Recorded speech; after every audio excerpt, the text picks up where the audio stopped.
mirë në studion e Start. Në fakt, kur themi emrin Harper Adelina, shumë kush do të kujtonte me një herë shkrimtaren e madhe amerikane Harper Lee, por sot këtu në studion ton kemi një Harper tjetër, një vajzë e cila në fakt edhe pse është shumë e vogël në mosh, është e madhe për atë që bën në një kohë kur gjithmonë më shumë diskutohet për librin si një pjesë që po humbet dita ditës, po nuk ndodh kështu në këtë rast. Me ne është në studio Harper Vula, mirëmëngjes, mirë se erdhe dashur. Mirëmëngjes.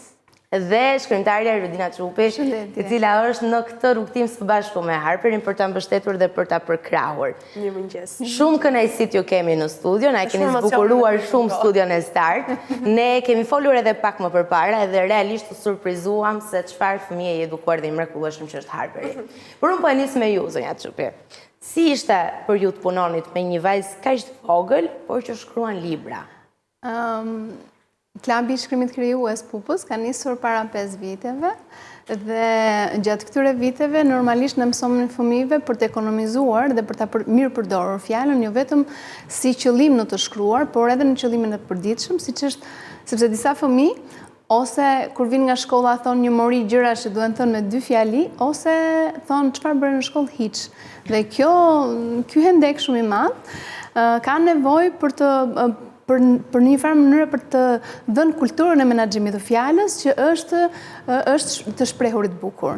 Dhe pikërisht ky ishte kursi i të shprehurit bukur. Mbas 5 vjetësh, unë jam shumë e lumtur që Harperi qëlloi në klubin tim, prindrit të jashtëzakonshëm. Unë në fillim, nga që ajo ka dhe një natyrë shumë të ndrojtur, sepse pjesën më të madhe të gjërave të bukura e thot me shkrim. Në fillim fare, më desh pak që ta qëmtoja, do të thënë ta gërmoja për të parë nëse ishte vërtet apo jo e tillë, mendoja se ja bënte dikush në shtëpi, edhe nuk e kuptova. Fillimisht edhe dhash një detyrë aty për aty kështu si në klasë, dhe e shikoja që me fletën bosh ajo vazhdonte dhe që aty pastaj edhe më tutje filloi një interes shumë i veçantë dhe më vjen shumë mirë që do të thënë më në fund kemi fëmijë ose kemi një brez të ri shkrimtarësh të vegjël, përveç Harperit është edhe Andrei, edhe ai po 8 vjeç dhe fal një pune gjeniale të imagjinatës së tyre, por normalisht drejtuar në bazë të disa parimeve letrare. Ata janë bërë tashmë shkrimtarë të vegjël, kanë librin e tyre i cili mund të blihet në librari, ndryshe nga fëmijët e tjerë që bën libra por me një tirash të vogël vetëm për familjarët apo diçka e tillë. Ajo gjë që doja të theksoja para se t'ja lë fjalën Harperit, ishte se ne kemi, për shembull, për të gjitha llojet e arteve kemi shkolla. Dhe në këtë shkolla mësohet si ta bësh atë art, është arti i pikturës, është arti i skulpturës e gjitha këto me radhë. Në letërsi ne nuk kemi një shkollë të mirëfillt që na drejton drejt shkrimit krijues, sepse shkrimi krijues, ashtu siç është arti, ka disa parime kryesore të artit të vet, që do të thotë që nëse ne nuk mësojmë në baza shkencore shkrimin krijues, atëherë mendoj unë kjo është arsyeja sepse për këto 30 e ca vjet ne nuk kemi pasur një letërsi të jashtëzakonshme ose shumë të mirë, ashtu siç patëm nga ai brez që u shkollua në Rusi në vitet e komunizmit. Pra, unë them që arti të shkruarit duhet mësuar në baza shkollore, jo vetëm në universitete, por qoftë edhe në workshope apo domethënë në të tilla kurse që mund të zgjasin 3 muaj, siç ishte klabi i Harperit, edhe pastaj them se prej këtyre gjithmonë do dalin ata më të spikaturit si Harperi. Siç e kemi tashmë. Ju zonjusha autore, si ndjeni që tani jeni me 2 libra? Ndjem mirë dhe jam nderuar që kam 2 libra të cilat janë shumë të bukur, edhe sa kështu mendoj unë, edhe kështu më kanë thënë edhe njerëzit që e kanë lexuar, edhe kjo gjë më bën të ndihem e lumtur. Unë po i lexoja një çik Harper kur ti më solle libra. Me thonë, ne kemi vetëm njërin, se janë 2 apo jo. Tjetërit janë shitur gjithë. Edhe disa po më pëlqente kjo historia që po tregohej këtu, ajo gjuha që ishte përdorur nga ty. Si e mendove, për shembull, Lura dhe Gjiganti? Si të erdhi në mendje gjithë kjo historia që ti ke rrëfyer te ky libër i yti? Unë lexoj shumë libra edhe gjithashtu imagjinoj deri një herë kur rikop, më vjen të imagjinoj edhe kështu atë bëj, Kur isha një herë në obor, se dija që po bëja, më erdhi imagjinata dhe fillova si kur ishte të shija si kur ishte një gjigant, edhe atëherë më erdhi mendimi për të shkruar për një gjigant edhe një vajzë me emrin Lura. Pse e zgjodhi emrin Lura apo? Keni shoqe me emrin Lura? Më pëlqeu nga që e kam menduar një herë, se dija, më pëlqen të emri, është emri i bukur, edhe po nuk kam shoqe me emrin Lura. Ja, shoqja jote është personazhi tek libri. Po. A i do personazhet e tua mendon, i ruan kështu nëse flet dikush keq për një personazh tëndin e mbronti, i ke shok? Jo, nuk flasin keq për personazhet të mia, por mendoj që do ta mbroja, sepse është një gjë që e kam krijuar unë. Si është e momenti i parë, për shumë dhe si e mban mend, se mund t'jesh duke qëndruar në një vend, të vjen ideja, po pastaj do duhet që ta shkruash në letër, ta zhvillosh më shumë, të japësh gjithë historinë. Si është gjithë procesi krijues tek ty? Në fillim, pres që më vi diçka në tru, edhe më pas e shkruaj në blog, edhe pastaj filloj ta shkruaj derisa gjej fjalët e mira. Edhe më pas, kur sigurojmë që është diçka e bukur, atëherë vendos që ta bëj një libër. Ku t'ja tregon së pari ti në momentin që ke një shkrim, ke një ide ndoshta dhe ka ardhur imagjinata? Po, ja tregoj mamit ose babit. Mami dhe babin që i kemi këtu rreth Rotol Studios, edhe më të emocionuar. Mami dhe babi shohin të parët. Po, më pas, dhe ato më shohin të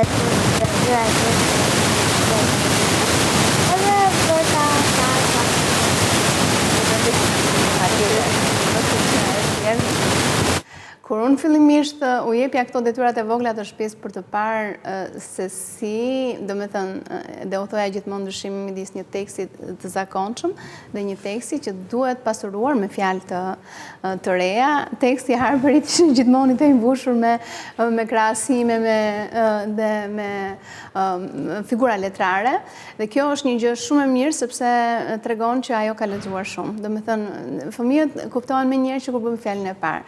Pjesa më e madhe fëmijëve fillojnë të flasin me unë, një që është brastare, sepse tregon egoizëm dhe tregon mungesë fjalore. Ndërsa Harperi kishte një fjalor shumë të zhvilluar. Përpos kësaj, fakti që ajo ulet dhe i shkruan gjithmonë, ka kuptuar, bashkë me Harperin kemi kuptuar që rishkrimi është më rëndësishëm se sa shkrimi, sepse përpunimi i gjërave është ai që na i bën gjërat më të mira. Dhe sjell produktin final, që është ai libër që do ta lexojnë edhe të tjerë në moshën e Harperit. Do të çupim pjesë për ndërprerjen, do t'i rikthehemi bisedës më njëherë pas një hapësire të shkurtër publicitare.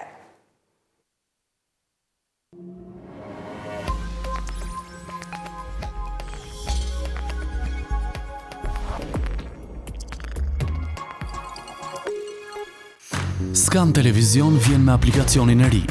Veç informimit për ngjarjet më të fundit dhe analizat ekonomike, aplikacioni i ri ju jep mundësinë që të ndiqni transmetimet e drejtpërdrejta të Skan Televizion në kohë reale pa asnjë vonesë. Shkarkoni tani për iOS dhe Android.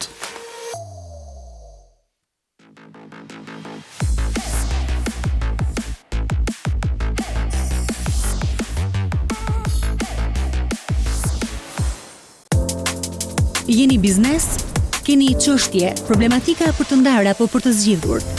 Ju nevojitet hapësirë televizive. Skan Media është në dispozicionin tuaj, zëri vetëm pro biznesit. Na kontaktoni.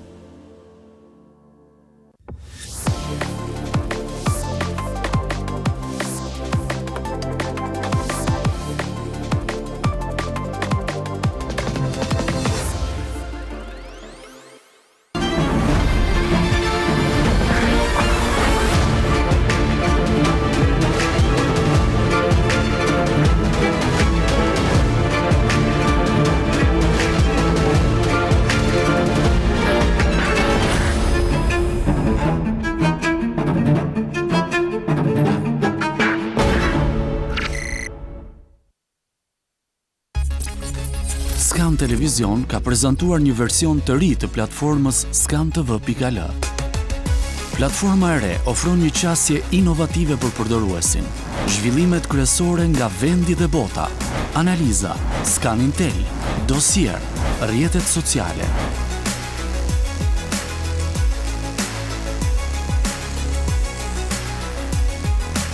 Skan, burimi më i besueshëm i lajmit ekonomik.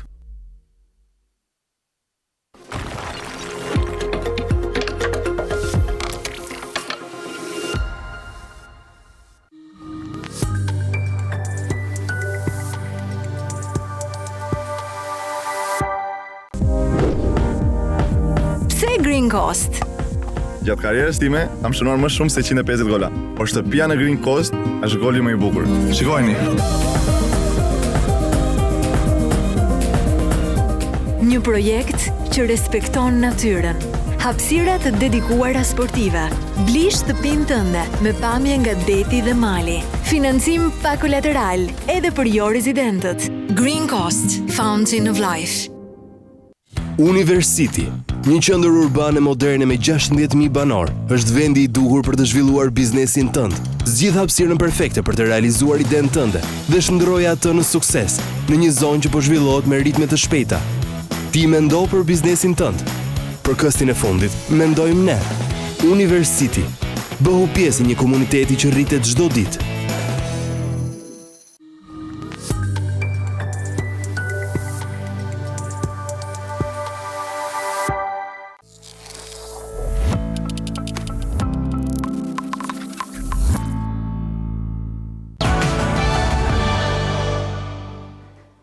Dhe ja te kemi sërish së bashku në një tavolinë shumë të bukur që sjell art, kulturë, një fëmijëri shumë të shëndetshme me sa kuptoj unë, edhe një talent që nesër besoj do t'i dërgojmë shumë emaile për ta ftuar në emisione. Do arrim ta kapim thua. Se do bëhet një shkrimtare e madhe dhe unë këtë e them me të vërtet dhe plotësisht e mendoj kështu. Dhe ndalemi pikërisht këtu zënja Çupi. Ne po e flisim pak edhe gjatë publicitetit që bota e Harperit mbas është shumë kreative nga sa do të pritej për një fëmijë në moshën e saj. Zakonisht prindrit që kanë fëmijë në moshën e Harperit i çojnë në të gjitha kurset për të parë se ku qëllon, domethënë ku i ka talentet fëmia e tyre. Tani, si çdo prind tjetër, unë do isha shumë i gëzuar që të kisha një fëmijë si Harperi, sepse ka një talent jashtëzakonisht shumë të veçantë. Në punën që kemi bërë për librin, dhe është një libër që ka disa kapituj dhe që kjo është një gjë jashtëzakonisht shumë e vështirë dhe për të rritur shkrimtarët e rrituj. Përveç kësaj, është edhe fakti që ajo ka krijuar edhe personazhin negativ. Gjë që unë si shkrimtare nuk e kam bërë dot në 35 librat e mi, ende nuk kam një personazh negativ. Krijimi një personazhi negativ dhe për më tepër dhe ky i argumentuar dhe i mirë pozicionuar në vepër, është një gjë që është vështirë, shumë vështirë të arrijë dhe kjo ka qenë një nga gjërat që unë jam gëzuar jashtëmase sepse të paktën tani nxënësi doli më i mirë se sa mësuesi në këtë, të paktën në këtë prizëm, edhe pse është libri i dytë i saj, ka shumë rrugë përpara, do mësoj shumë gjëra, përvoja është mësuesja e parë, por sido që të jetë, unë besoj se bazat janë jashtëzakonisht shumë të mira për të pasur një autore të ardhshme, sepse ka mendim kritik, sepse ka mendim krijues, sepse ka një mendim organizues të ngjarjeve, ashtu siç ka dhe mendimin dhe butësinë për t'i bërë që nga secili personazh të nxjerrë më të mirën, dhe kjo është është një ndërtim shumë mirë i vetes tënde si shkrimtare dhe pastaj i një libri shumë të mirë, dhe mendoj që nesër pas nesër bëni gati duar trokitjet, sepse do kemi patjetër një zë që do shkoj përtej kufijeve të Shqipërisë, të paktën në sa shikoj unë, është vetëm 8 vjeçe, ka një punë të jashtëzakonshme aty përpara jush, dhe nëse vazhdon të jetë kështu, unë mendoj se do jetë një zë i fuqishëm shqip në letrat, në shkrime edhe në libra. Letërsi. Harper, nga libri i parë tek i dyti, ti vetë e kupton veten që ka ndryshuar goxha shkrimi edhe shkruan më mirë, historia është më e plotë?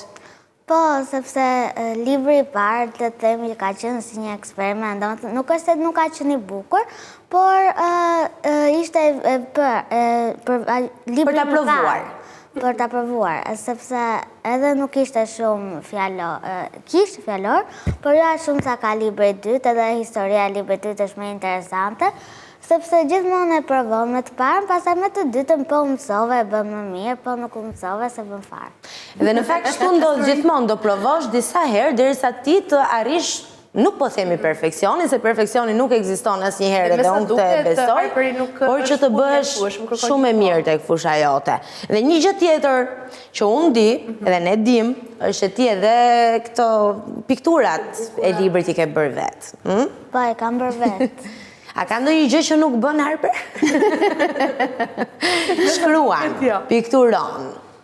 Të pëlqen të prezentoj, ta bëjmë një provë sot në fund të emisionit. Tjetër, çfarë të pëlqen të bësh? Më pëlqen, se di, këto të treja janë ato që më pëlqen më shumë të bëj. Gjithashtu më pëlqen të lexoj, se di, kaq më vinë. Sa libra ke lexuar deri tani apo si ke numëruar? Si kam numëruar. Po besoj janë konsiderueshëm. Do në josh pak edhe me historitë, se ne po shikonim pak, po nuk arritëm të zbulonim. Diçka që mund të zbulosh pa na bërë të gjitha të historinë, se duam ta lexojmë të kuptojmë historinë vetë, po çfarë na tregon ti edhe të na njohësh në këtë rast me Lurën edhe me Gjigantin? Lura dhe Gjiganti janë ka një surprizë në fund se çfarë janë ato të dy. Po s'do ta themi atë, se nuk janë të dashur, nuk e dua një. Nuk e dua njëri tjetër. Jo, nuk përfundojnë ashtu. Po. Por, është kaq interesant. E vazhdoj. Por, Lura do të shkojë në disa aventura për ta ndihmuar Gjigantin, për shembull, një ky vulkani. Po. Te vulkani ishe e pampak përpara. Edhe është e vështirë, sepse ajo duhet të mblidhte qymyr nga vulkani, që është që e vështirë, se do presësh për zjarin, edhe vulkani ishte gati për të plaste. Po, edhe je pak në rrezik aty. Po, edhe por e shpëtoi. Shpëtoi, se ata kishin njëri tjetrin kam përshtypjen. Jo, se nuk ishte Gjiganti, Gjiganti ishte në shpellë, se nuk duhet që ta merrte Gjiganti. Duhet ta merrte një shok i vetë. Edhe atë ndihmoi një mace, se unë kam qef mace. Edhe unë. Ja një përbashkët. Edhe, por ajo ishte një mace, ta themi, e fortë edhe besnike, edhe ja vëri emrin Trinja në aventurën e parë, sepse ndihmoi edhe e mbronta. Mund t'i bëju një pyetje? Cila ishte orendia kryesore në shpellën e Gjigantit? Orendi janë sendet që ne vendosim në shtëpi për të mobiluar shtëpinë. Ai kishte një raf me libra, sepse magjistari, kur e shndroi atë në një gjigant, e dinte që ajo është leximi dhe kështu bashkë me e dërgoi edhe raftin me libra, që është edhe te piktura e shpellës, duket rafti me libra. Sa interesante. Sepse për ta mbajtur mbyllur në botën e Harperit tani edhe në botën e Lurës dhe Gjigantit. Jemi aty të. Po, ndërkohë. Ja, dhe bibliotekën e Gjigantit po e shohim.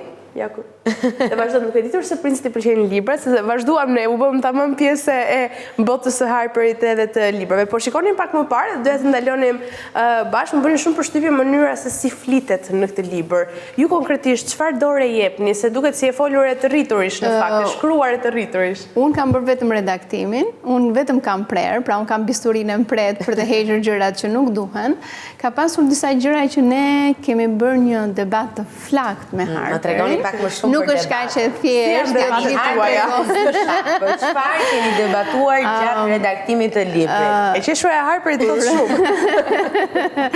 Sepse kur zhvillohen ngjarjet, ka disa ngërçe. Mënyra se si zgjidhen ngërçet janë të ndryshme për çdo person dhe çdo gjë që ti zgjedh tregon për ty dhe ato gjëra që zgjidhte Harpi dhe ato gjëra që zgjidhja unë, domethënë në një farë mënyrë vinin në një lloj kundërshtie që nuk të shkonte më, domethënë të paktën ajo imja nuk të shkonte më kaq, mbaronte, mbyllej aty, ndërkohë që Harpi nuk donte që të mbyllej aty, donte që historia të vazhdonte dhe më.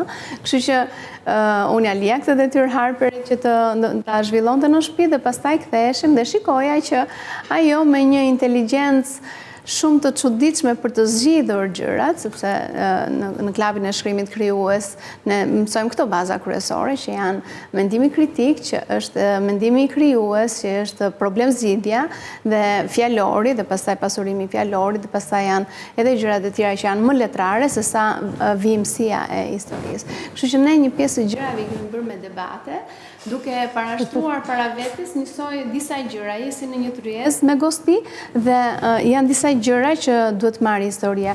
këtë rjedhen këtu, këtë rjedhen këtu, këtë rjedhen këtu, dhe nga gjithë këto shikojmë se cila është më mira për të nxjerrë më të mirën e karakterit. Jo thjesht për të vazhduar një histori që tjetë aventurë dhe hajde të bëjmë një lëmë shumë të madh pa pasur lidhje me njëra tjetrën. Pra, çdo gjë është e kanalizuar, është e degëzuar për të pasur një mision ose një qëllim të mëbetësishëm.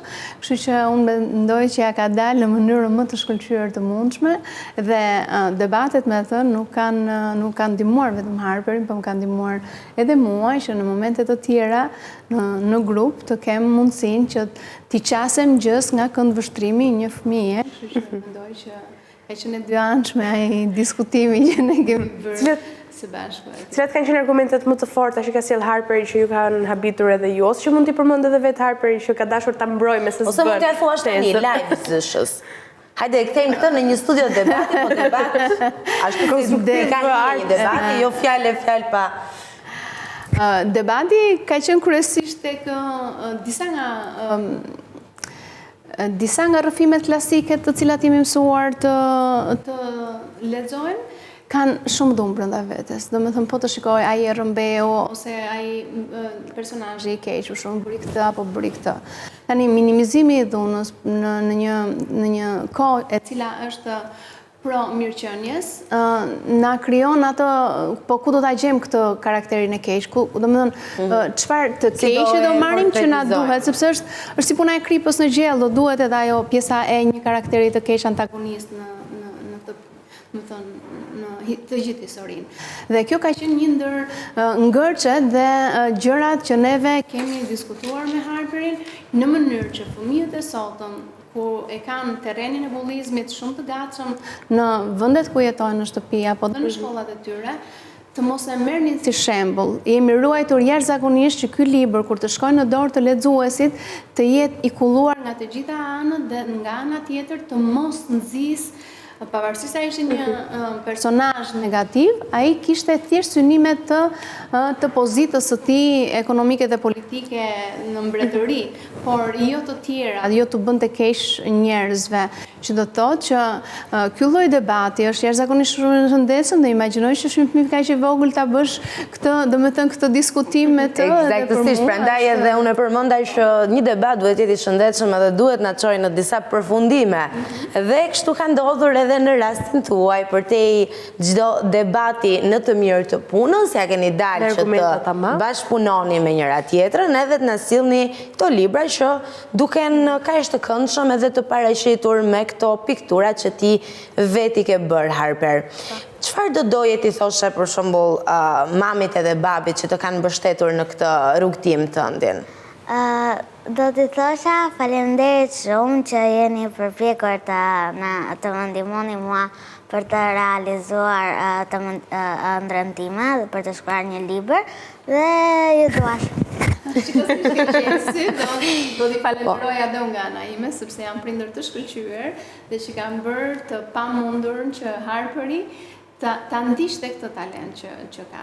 Prindërit mbase të gjithë do donin që fëmia e tyre të kishte një talent dhe ta ushqenin drejt atij talenti, po këto janë prindër të jashtëzakonshëm, siç është edhe Harperi i jashtëzakonshëm, që kanë bërë të mundur që talent të lirë në çfarë do lloj, sidomos të mos ndërfuten fare në pjesën e përmbajtjes, por ama ta mbështesin me gjithë infrastrukturën tjetër që kërkon botimi i një libri.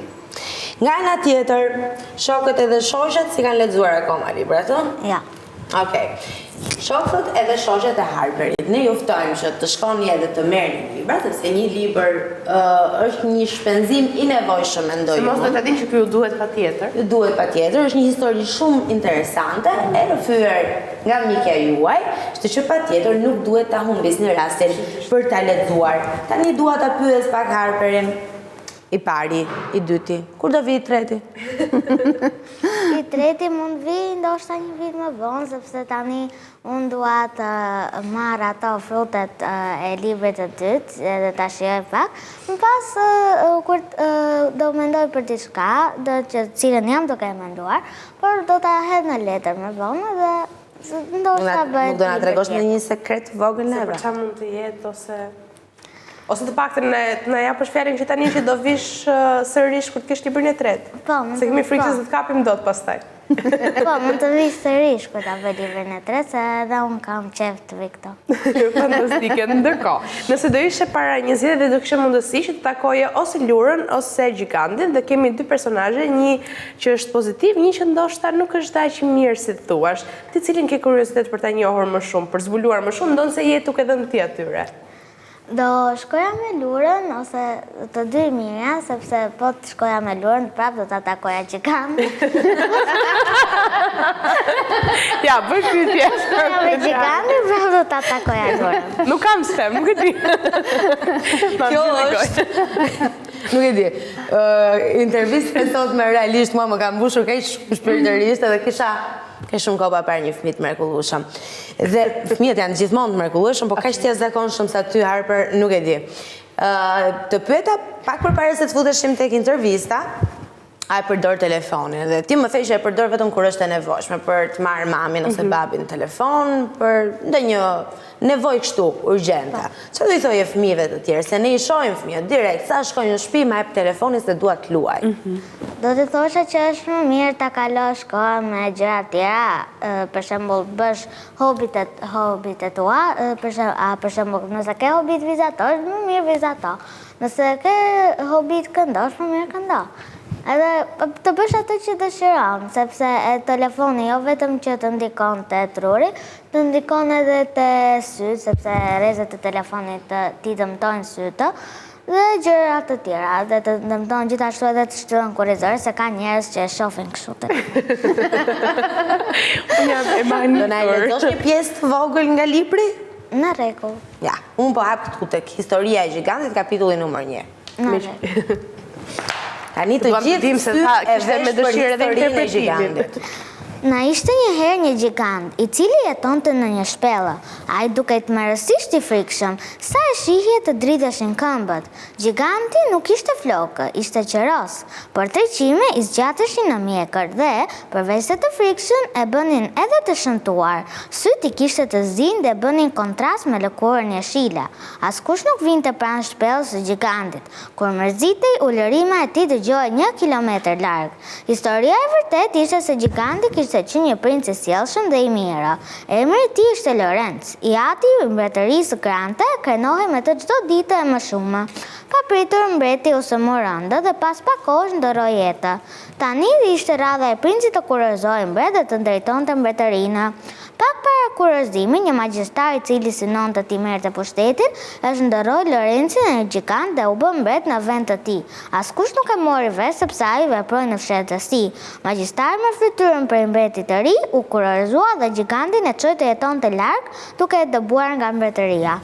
Duke e ditur se princi i pëlqenin librat, në shpellën ku e degdisi, magjistari i çoi bibliotekën mbretërore që ai të rehatoi dhe mos i shkonte mendja të kthehej më në mbretëri. Po një Eduard Rokiti e meriton kjo shumë dhe leximi në fakt edhe leximi dhe të gjitha, nuk di sa shumë na mbush shkruar veprë. Zëja Çupi, cili do të ishte mesazhi se thirrja juaj në një kohë kur nuk e di nëse është thjesht stigma e tillë apo është e vërteta e tillë që të rinjt lexojnë gjithmonë më pak. Libri nuk ka më të njëjtën vlerë, edhe pse unë besoj është një mik që nuk e humbet vlerën në asnjë kohë, nuk e shndrojnë dot as inteligjenca artificiale dhe asgjë tjetër.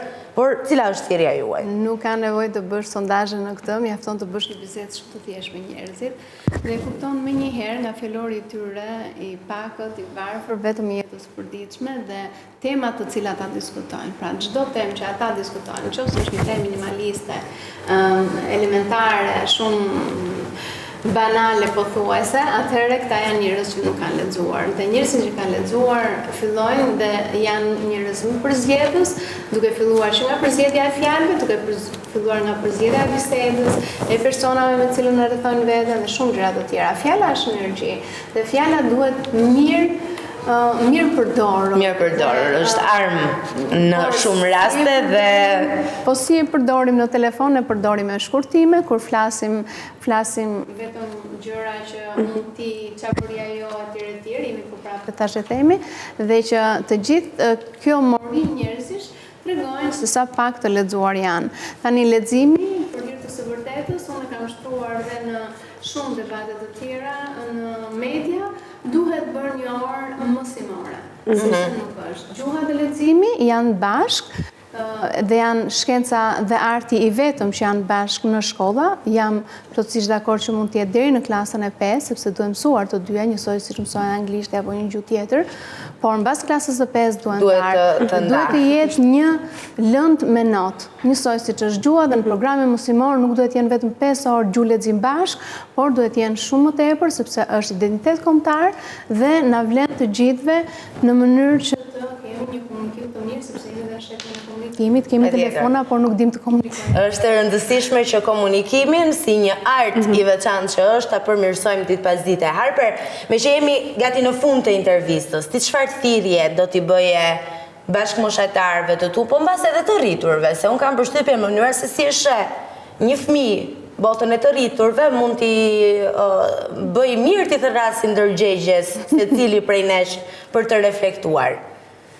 Unë do të thoja që është më mirë të lexoni më shumë libra, jo të përkushtoheni te telefonat ose gjëra të tjera elektronike, sepse do na dëmtojnë trurin, imagjinatën dhe gjëra të tjera.